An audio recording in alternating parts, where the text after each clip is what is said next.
हो, public sector हो, reservation हो, मनरेगा हो, जो भी आपको मिलता है वो संविधान आपको देता है।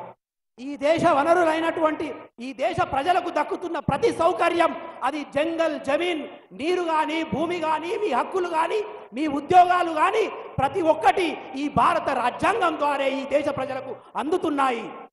और बीजेपी के नेताओं ने सीधा देश की जनता को कहा है कि अगर वो चुनाव जीतेंगे वो इस संविधान को बदल देंगे, खत्म कर देंगे। బీజేపీ నాయకులు ఈ దేశ ప్రజలతోని చాలా డైరెక్ట్ గా ఒక విషయం చెప్పారు, మేము అధికారంలోకి వస్తే ఈ భారత రాజ్యాంగాన్ని తొలగిస్తామని। और अगर संविधान खत्म हो जाएगा तो रिजर्वेशन खत्म हो जाएगा। భారత రాజ్యాంగం ఏ రోజైతే తొలగిస్తారో ఈ భారతీయులు అనుభవిస్తున్నటువంటి రిజర్వేషన్లు కూడా వెళ్ళిపోతాయి। बीजेपी चाहती है कि पिछड़ा वर्ग, दलित वर्ग, आदिवासी वर्ग आगे ना बढ़े, पिछड़ा रहे। బీజేపీ అనుకుంటుంది ఎప్పుడు ఈ దేశంలో ఉన్నట్టు వెనుకబడిన కులాలు, బీదలు, దళితులు, గిరిజనులు వాళ్ళ హక్కులు లాక్కోవాలని, వాళ్ళను వెనుకకు ప్రాలదోలాలని। पूरा का पूरा काम वो 22-25 अरबपतियों के लिए करते हैं। వారి యొక్క ప్రయత్నం ఎప్పుడు ఈ భారతదేశంలో ఉన్నటువంటి కొంతమంది ధనికులకు మాత్రమే వాళ్ళ ప్రయత్నాలు జరుగుతూ ఉంటాయి।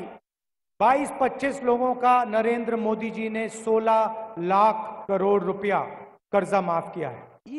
ఈ దేశంలో ఉన్నటువంటి ధనికుల కోసం దాదాపు 16 లక్షల కోట్ల రూపాయలు నరేంద్ర మోడీ గారు దారాదత్తం చేశారు।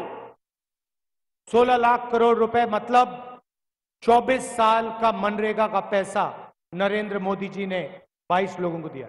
ఈ 16 లక్షల కోట్లు అంటే ఈ దేశంలో ఉన్నటువంటి మన్రేగా ద్వారా 25 కోట్ల రూపాయలను ఈ దేశంలో ఉన్నటువంటి బీదలకు పంచే ప్రయత్నం చేయవచ్చు।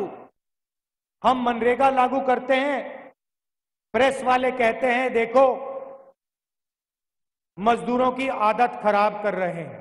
మేము ఈ మన్రేగా పద్ధతి ద్వారా ఈ దేశంలో ఉన్న ప్రజలకు సహాయం చేయాలనుకుంటే మన మీడియా మిత్రులు అంటారు ఈ దేశ ప్రజలను మీరు సోమరి పనులు చేస్తున్నారని।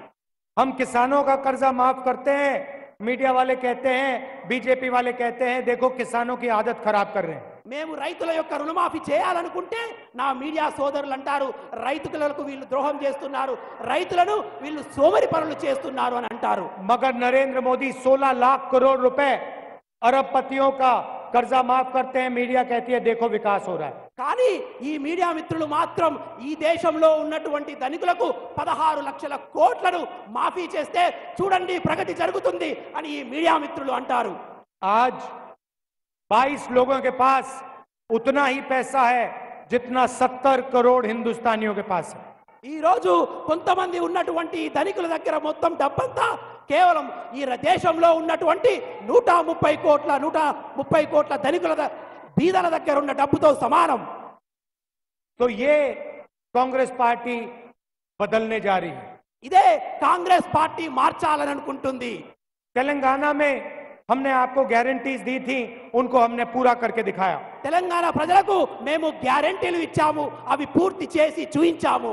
महिलाओं के बैंक अकाउंट में 2500 रुपए हर महीने तेलंगाना की सरकार डालती है। తెలంగాణలో ఉన్న మహిళలకు 2500 రూపాయలు వాళ్ళ బ్యాంక్ అకౌంట్ లో నేరుగా వేస్తున్నది। 30,000 रुपए साल के आपके बैंक अकाउंट में जाते हैं। 30,000 రూపాయలు నెలసరి మీకు ఆ నెల ఈ దేశంలో రాష్ట్రంలో ఉన్నటువంటి మహిళలకు సరాసరి అందుతుంది। चयता योजना 10 लाख रुपए इंश्योरेंस का पैसा मिलता है। चयता हेल्थ इंश्योरेंस ఆరోగ్య భద్రత ద్వారా ఈ రాష్ట్రంలో ఉన్నటువంటి ప్రతి ప్రజలకు 10 లక్షల రూపాయల ఆరోగ్యశ్రీ అందుతుంది।